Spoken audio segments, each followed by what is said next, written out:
características de uma hipótese aplicável são, na realidade, ela precisa ser conceitualmente clara. Não podemos ter uma hipótese que seja algo intuitivo.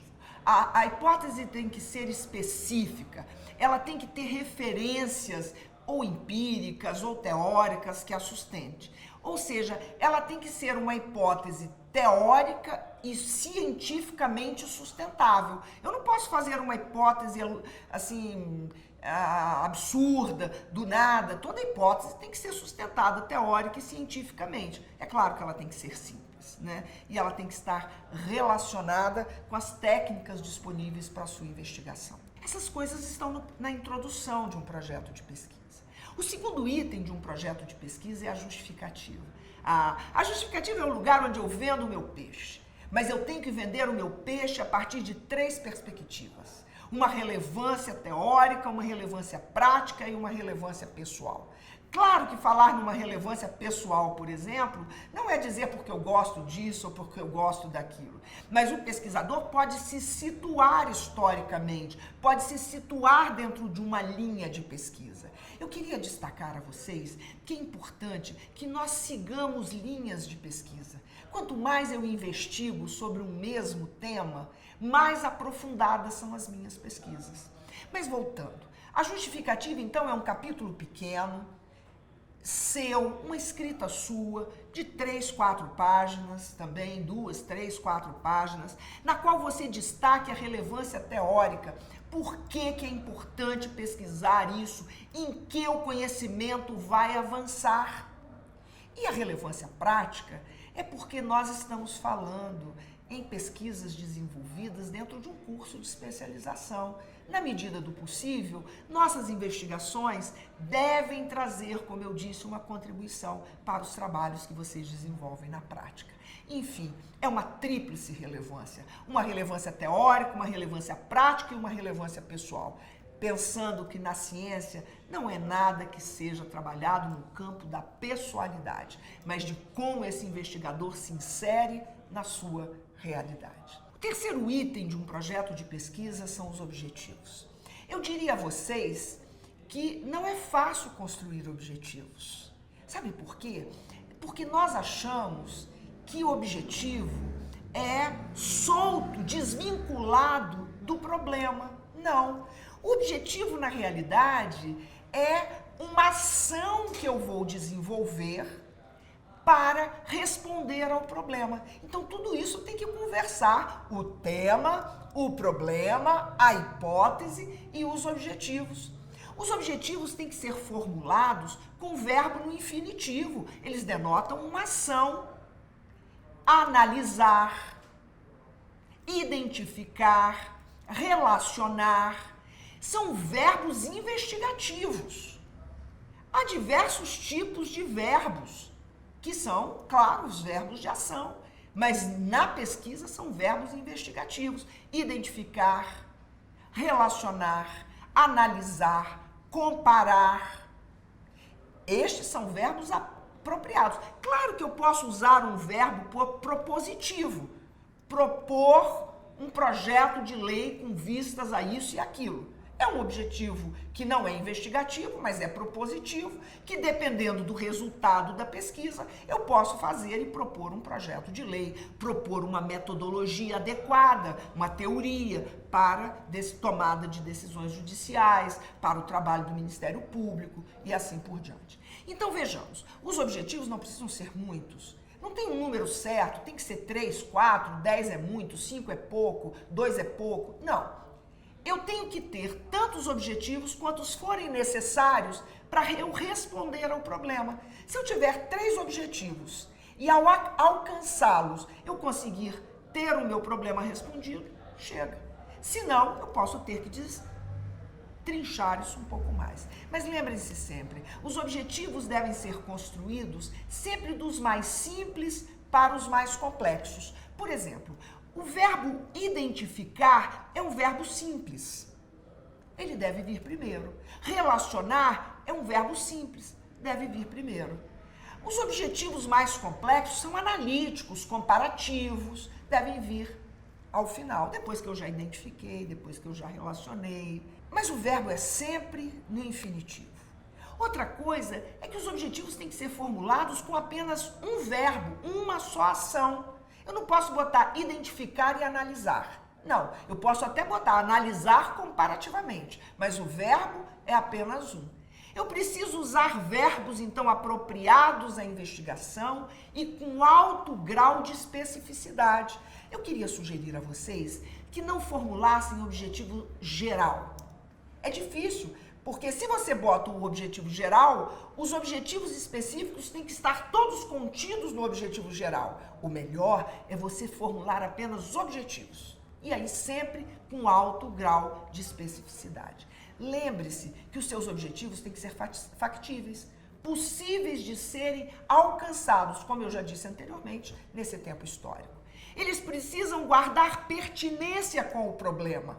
Não adianta você ter um objetivo lindo que não te ajuda a responder ao seu problema.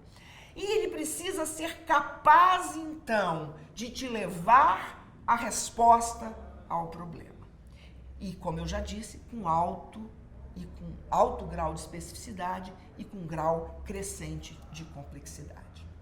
Bom, nós temos, então, feita a introdução, feita a justificativa, feitos os objetivos, nós temos que definir a nossa base teórica.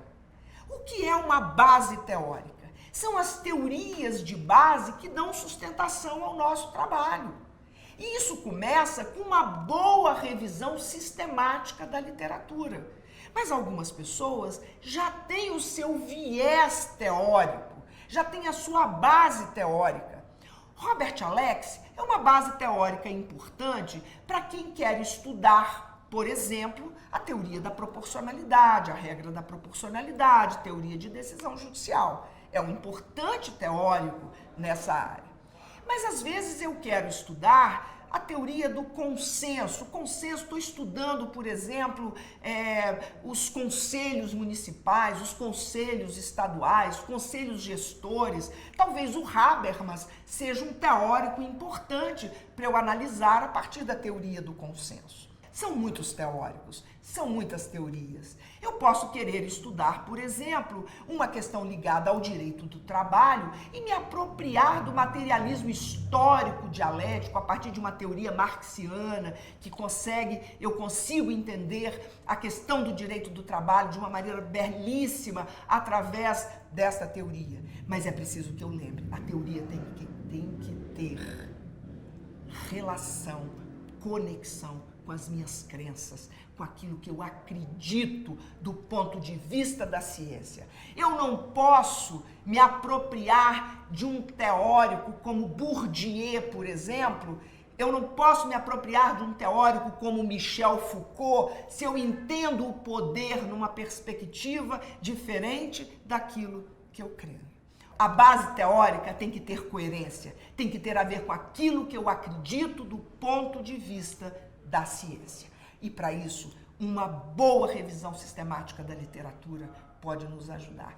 Essa parte, nós gastaríamos aqui um semestre inteiro para discutir a base teórica, mas na literatura que eu apresentei a vocês, vocês vão encontrar muito material, especialmente pensando a partir das lógicas dedutiva, lógica indutiva, lógica dialética e a partir da fenomenologia. Sugeriria a vocês mergulharem um pouco nessas lógicas, porque a gente pensa que lógica é só a lógica dedutiva, cartesiana. Claro que não é. Existe uma lógica dedutiva, uma lógica indutiva, uma lógica dialética e não chamaria de lógica, mas uma fenomenologia que é uma base teórica importante para nós estudarmos. Bom, e do ponto de vista metodológico?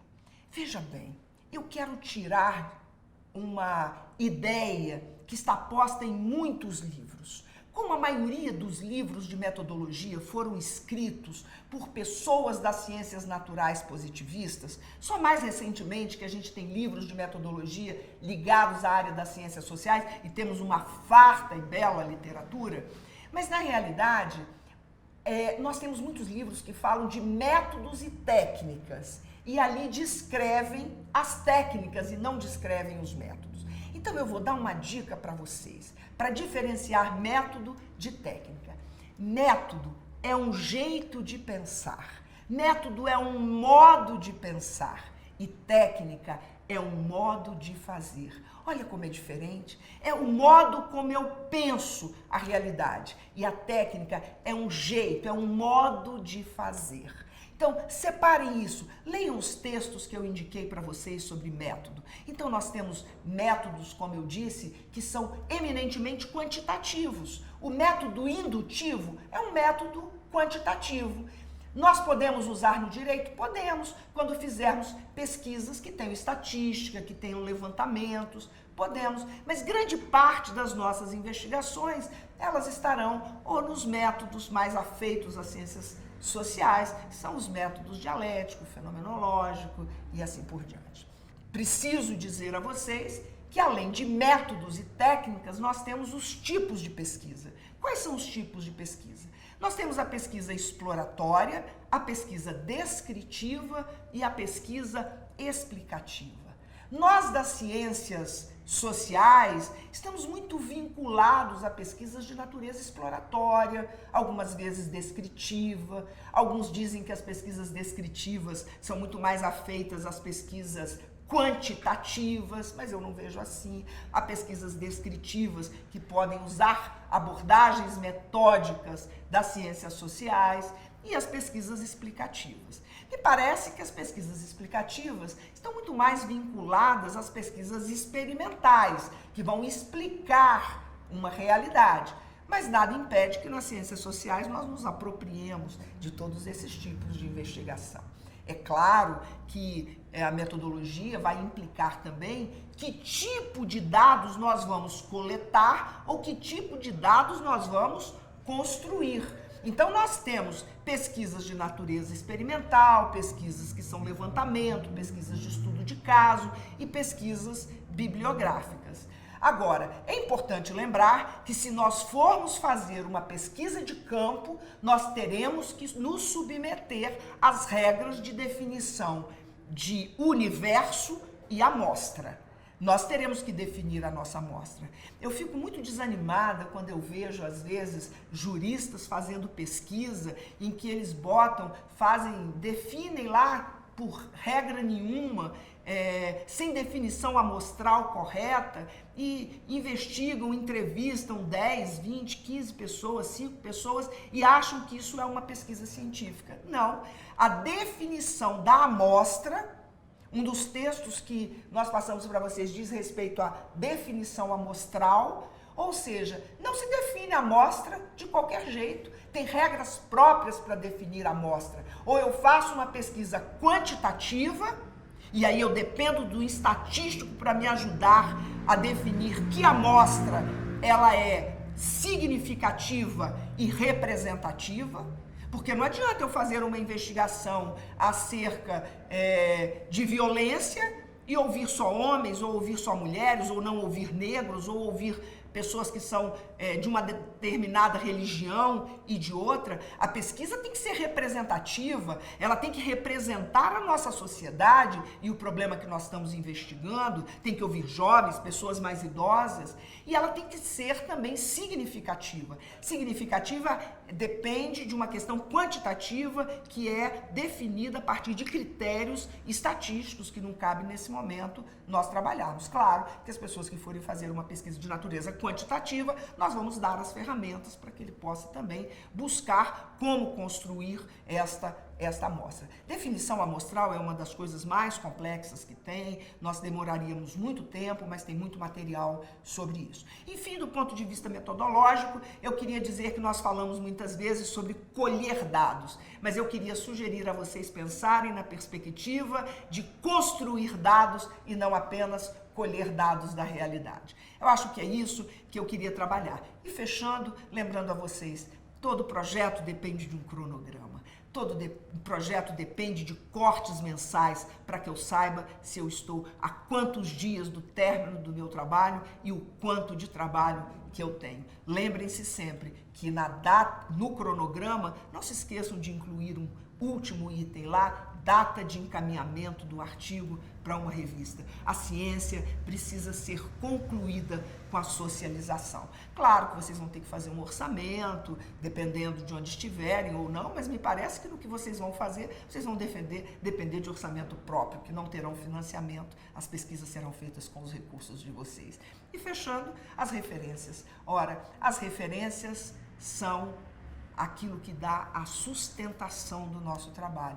Quais são os autores, as teorias que nós utilizamos. E uma última sugestão, não se esqueçam que no Brasil nós usamos as regras da ABNT, da Associação Brasileira de Normas Técnicas, e vocês não podem fazer referências ao modo da casa. Vocês têm que fazer referências que sejam compreendidas e entendidas dentro de uma comunidade científica. Um abraço, eu espero que vocês tenham uma leitura bastante proveitosa, que as aulas possam ajudá-los num direcionamento e que vocês possam elaborar projetos de pesquisa. Nós nos encontraremos ainda em algum momento discutindo os projetos de pesquisa que serão elaborados por vocês. Um abraço a todos.